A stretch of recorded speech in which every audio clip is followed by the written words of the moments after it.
So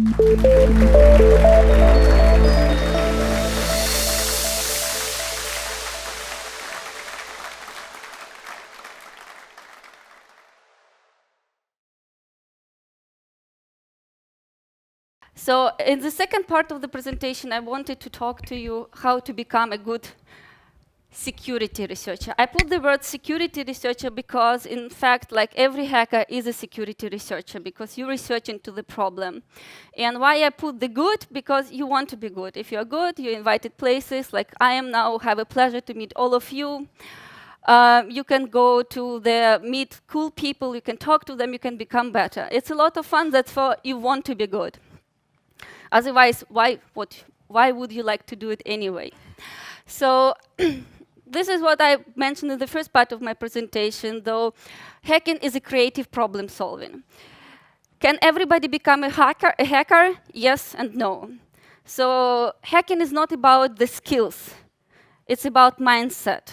It's really your cognitive thinking. So you may know all the Linux and 10 programming languages, but you may not be a hacker, and you may know no Linux and do not program, and you can be a hacker. Hacker is about like how do I go around, like it's thinking out of the box, and how can I misuse system in some strange way.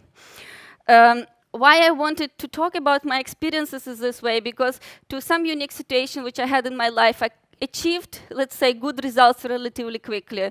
So for example, in my academic career, I could process like from average conference to a top conference in just like less than 1.5 years. And I've learned about hacking community as such just like at the very end of 2012, and in less than 2.5 years, I already was presenting at the top hacking conferences. And there is like, it's not a miracle. It was like kind of, I was working for it. And I wanted to give you, like, share my experiences. So first and foremost, you really need to have a goal in your mind. So if you, for example, since I was a child, I always wanted to be an engineering professional whose opinions matter. I really wanted to have meaningful impact. I wanted to be in the books and so on. And if you have a goal in mind, then consciously and subconsciously, you will always take decisions which take you there. And this is something also what will help you not to give up when it is hard and so on.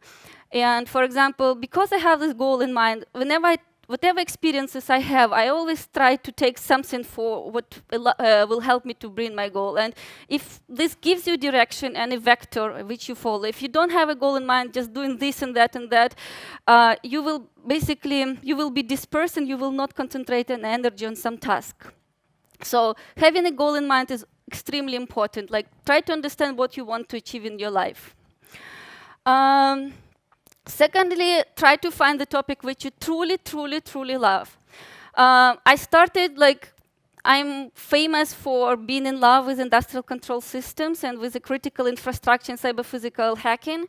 And I actually started from a wireless sensor networks, and I was not bad, but I was not good. I was not excellent.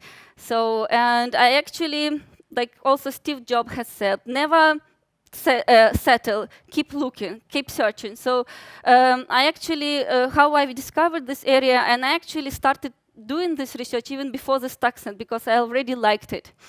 And I've been like sending lots of emails, and through like a lot of strange events, I got contacted from the ABB, and then they asked me, like, do you like this? And when I saw, like, when I got, like, first document, it was a sufficient standard document, standardization document. I was just like, oh my God, this is exactly what I want to do. But then even if you pick up the area, like in my case, it's industrial control systems, there is still, you can do networking, you can do still hardware, you can do maybe software, and so on. And by being in the university, I've been teaching all of those subjects, but none of them really excited me to the extent that, like, oh, I want to do that. And I was at some, I was in some event, I saw a presentation from one professor on the secure control. What is the security of controlling the processes? And that was exactly it. Oh my God, this is exactly what I want to do. So I found that, and from there I really started to make tremendous progress. So I really encourage you also, keep searching, keep searching. If you're not happy yet, keep searching and really try everything and find something what really you like a lot. And while, for example, after even you find something like, okay, well, I like working in this area, and this seems to be interesting to me, especially for the young researchers, and this point is extremely important. So when you start doing something, if you're a young researcher, you want to achieve kind of results quickly, because when you see results, you're actually encouraged to continue, and if you do not see results, it's easy to give up. And therefore, I encourage really to take the road which is less traveled. So, for example, if you will now start like doing something in the Linux, there are already so many amazing guys on which can do anything possible in the Linux kernel. And if you will try to go into that area, you will need probably another 10 years until you will be good as average, and then maybe you will make some difference, or like you will find some new hacks. Secondly, it is easy. So if you want to be good and if you want to be interested to other guys, you need to have your own unique thoughts. And if you will work with a crowd, it is very easy to get, like, for example, you will hear opinions of the others, and it's very difficult to then to form your own critical thinking. So when you go to the event and you talk to the professionals, they are interested to hear something new. If you will be speaking like what everybody is already telling you will not be interested to other people. So, and if you will be like alone on your road, you will be forced to create your own critical thinking. And you will be unique. And this is what will allow you to stand out. And what I also like, because this was my path, when I started doing this type of research, nobody else was doing, and by now it's like 2 of us. So what it helped me also that because there was nobody who could consult me, who could help me, I actually have to rely on myself and trust myself. And now what I know that like it helped me to discover myself, my strengths, and like kind of figure it out like what are my capabilities, because I had to rely on myself. The next is that this is also extremely important. It really matters, the environment, and here I mean people. For example, my story, the success of my story, I would say, started with the fact that my professor did not interfere. He did not supervise me, he did not tell me what to do, he just like let me go. And secondly, what he gave me unconditional trust. He always trusted in my judgment, he trusted that I can do it, and even when I was making failures, he never judged me. He always told me, well, that's normal and you will do better.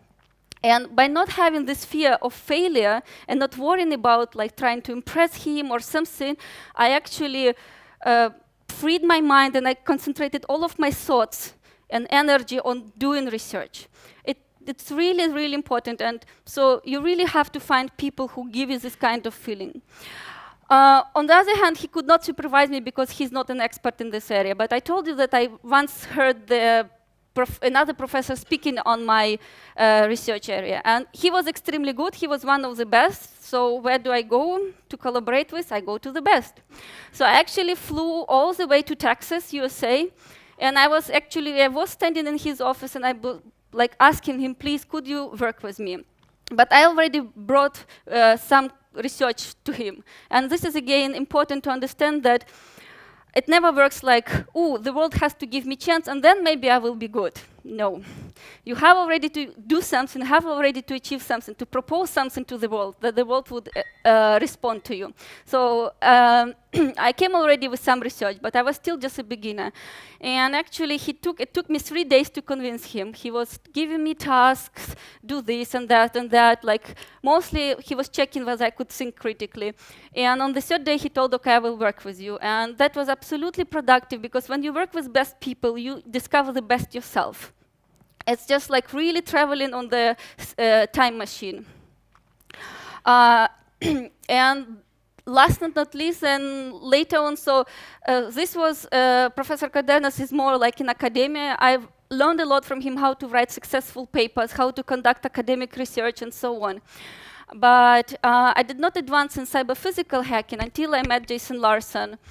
And this is basically, now it's more or less two of us who is conducting this type of research. He's extremely experienced, so he has been doing that for all of the 15 years. And together with him, then I really progressed. I was just like skyrocket. It was exponential. Success was exponential. The good point also to work with really good and like experienced people and talent, like let's say famous people, that they don't have time for you. So you basically, they just like oversee you a little bit, but other than that, you are on your own, and again, then you just like developing your own skills.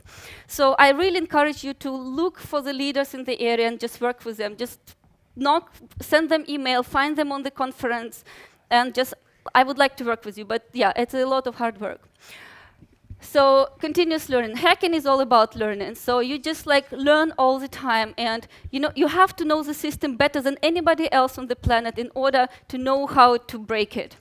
And for example, this industrial control system is very interdisciplinary and very complex things. You need to know mechanical engineering, control engineering, signal processing, physics, chemistry, IT systems, security, and so on.